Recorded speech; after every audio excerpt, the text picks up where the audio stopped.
Perkenalkan, nama saya Yana Lutfiana Devi dari Teknik Sipil Universitas Veteran Jawa Timur. Oke, pada kesempatan kali ini saya akan menjelaskan tentang bagaimana cara membuat flownet atau jaringan aliran air di bawah tanah. Sekaligus ini menjadi tugas pada salah satu mata kuliah saya, yaitu Mekanika Tanah, yang dibimbing oleh Ibu Dian Purnamawati Solin, STMS. Oke, di sini saya menggunakan bantuan AutoCAD untuk membuat flownet atau jaringan aliran. Ini adalah soalnya, dari kedua tipe soal yang diberikan, saya memilih yang tipe turap dengan H1 sama dengan 4 meter, dan H2 sama dengan 0,8 meter, dengan K sama dengan 5/10⁻⁴ cm per detik. Oke, sebelum membuat flownet dan menghitung debit aliran, langkah lebih baiknya kita mengetahui apa sih sebenarnya flownet itu, dan apa sih fungsinya. Oke, langsung saja. Flownet merupakan peta yang berisikan kontur air tanah dan arah aliran air tanah. Garis kontur menunjukkan daerah-daerah yang mempunyai tinggi muka air tanah sama. Peta ini dihasilkan dari interpolasi titik-titik tinggi muka air tanah yang telah diketahui sebelumnya. Arah aliran air tanah dapat ditentukan dengan menarik garis tegak lurus kontur muka air tanah tinggi ke muka air tanah rendah. Tot 1980. Oke, selanjutnya yaitu persyaratan dalam pembuatan jaringan aliran. Jadi, dalam membuat flownet ini, kita tidak boleh asal saja, meskipun flownet ini dibuat dengan cara coba-coba, namun ada persyaratan serta batas-batas yang harus dipenuhi. Yaitu diantaranya persyaratannya yang pertama, garis ekipotensial memotong tegak lurus garis aliran. Dan yang kedua, elemen-elemen aliran dibuat kira-kira mendekati bentuk bujur sangkar. Dan syarat batas yang harus dipenuhi, yaitu yang pertama, permukaan lapisan tembus air pada bagian hulu dan hilir dari sungai atau garis AB dan DE adalah garis-garis ekipotensial. Nah, ini adalah garis AB dan DE. Jadi ini adalah garis ekipotensial. Oke, selanjutnya yang nomor 2, karena AB dan DE adalah garis-garis ekipotensial, semua garis-garis aliran memotongnya tegak lurus. Ya, ini berhubung kita belum membuat garis aliran, jadi kita belum bisa melihatnya.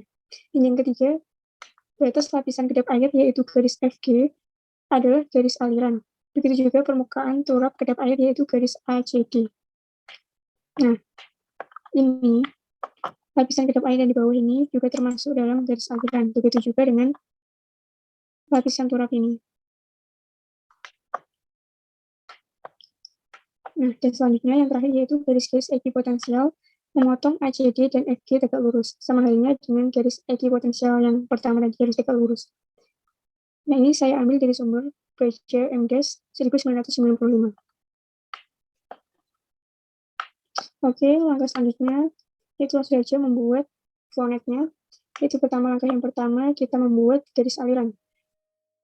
Nah, garis aliran ini sebelumnya adalah garis sepanjang aliran air yang mengalir dari hulu ke hilir melalui tanah tembus air. Nah, di sini tuh BFGE ini adalah tanah yang memiliki pori sehingga air dapat mengalir di dalamnya. Seperti yang kita ketahui bahwa di tanah itu terdapat 3 unsur, yaitu yang pertama butiran, dan yang kedua udara, dan yang ketiga adalah air. Sehingga apabila suatu tanah memiliki pori atau rongga, maka memungkinkan air untuk masuk ke dalamnya dan mengalir di dalamnya. Oke, langsung saja kita buat garis aliran berdasarkan definisi tersebut. Berarti ini yaitu mengalir dari hulu ke hilir, namun harus melewati turap ini. Oke, kita gunakan ini elips yang sentral. Dan senternya adalah di garis ekipotensial yang atas. Selanjutnya kita tarik ke bawah sampai melewati. Oh ya, sebelumnya kita nyalakan dulu yaitu garis bantu.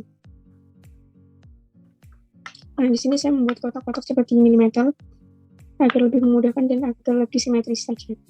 Oke, lanjut seperti tadi.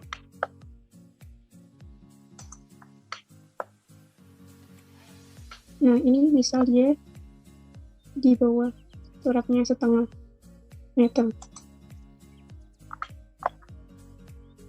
dengan jarak ke samping kanan dan kiri yaitu 1,5 meter aja. Nah ini tuh J ini harus tegak lurus. Jadi kan syarat-syaratnya harus garis alirannya memotong. Yang memotong garis ekipotensial harus tegak lurus. Nah ini sudah tegak lurus ya. Dan selanjutnya kita cek yang kanan. Oke, tegak lurus juga. Dan selanjutnya yaitu kita buat lagi seperti ini dengan lebar yang sama, dengan pusat yang sama yaitu di tengah-tengah sini.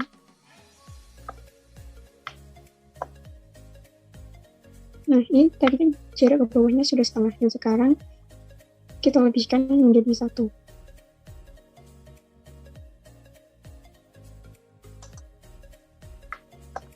Dan jarak ke samping kanan dan kirinya yaitu 2.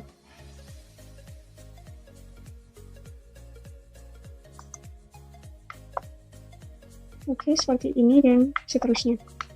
Dan nanti kita tinggal menghapus yang bagian atas saja.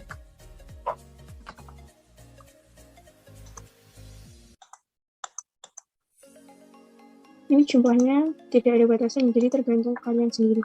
Namun pada dasarnya nanti pada saat perhitungan akan sama. Oke, ini adalah garis aliran yang terbentuk atau mengalir dari hulu ke hilir. Sudah ya, dengan melewati turap ini, di bawah turap, harus di bawah turap. Karena ini tadi kedap air, jadi tidak bisa dilewati oleh air. Dan yang selanjutnya yaitu kita membuat garis ekipotensial. Nah, ekipotensial ini yaitu garis yang memiliki tinggi tekanan sama. Dan ini dibuat dari pusat tengah lapisan kedap air yang bawah, kita tarik ke atas sampai memotong turap. Nah, oke, kita memotong turap setengah saja.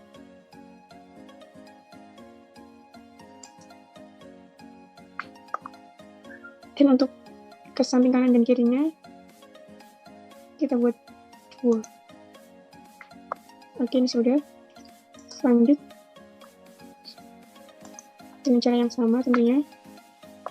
Nah, ini tadi sudah setengah, dan sekarang kita buat jaraknya 1 meter. Oke, sudah dengan jarak samping kanan dan ke kiri 2,5. Oke, dan selanjutnya sampai garis yang kalian inginkan. Dan selanjutnya adalah menghapus bagian yang tidak digunakan.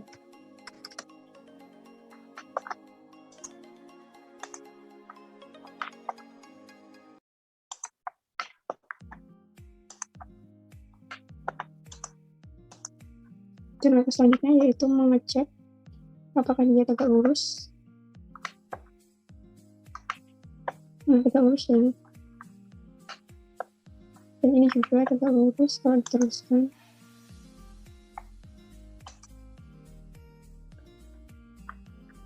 Oke, seperti inilah cara membuat garis jaringan aliran air di tanah atau flownet. Oke, secara jelasnya saya sudah menggambarkan secara keseluruhan di bawah ini dengan keterangannya. Nah, ini kita sudah memiliki 2 garis, yaitu garis aliran atau flow lines dan garis ekipotensial atau equipotential lines. Dan kedua garis ini, kombinasi dari kedua garis ini disebut dengan flownet atau jaringan aliran. Nah, yang selanjutnya yaitu adalah menghitung ND dan NF. Nah, ND itu apa sih ND dan apa sih NF? Nah, NF ini adalah banyaknya lajur aliran. Nah, jadi kita tuh menghitungnya dari sini. 1, 2, 3, 4, 5. Boleh juga dari atas ini. 1, 2, 3, 4, 5. Oke, sebentar saya matikan layar buat garis bantunya karena sedikit mengganggu. Oke, sudah. Ini garis jumlahnya harus sama. Coba kita hitung dari yang terbawah. 1, 2, 3, 4, 5. Sama ya, 5 harus sama 5. Dan yang kedua yaitu menghitung ND. Nah, ND sendiri ini adalah banyaknya bidang bagi penurunan energi potensial. Nah, energi potensial kan arahnya ke bawah ya, ke sini gitu. Nah, kita hitung dari sini 1, 2, 3, 4, 5, 6, 7, 8, 9, 10. Nah, terdapat 10 garis ND. Nah, ini juga bisa dihitung dari atas ini, dan jumlahnya juga harus sama, yaitu semua. 1, 2, 3, 4, 5, 6, 7, 8, 9, 10. Oke, untuk memenuhi batas-batas tadi, nah ini kan harus menyerupai bujur sangkal, ya ini sudah menyerupai bujur sangkal, dan apakah ini sudah tegak lurus? Kita cek dulu. Ya, ini sudah tegak lurus ya, hampir tegak lurus.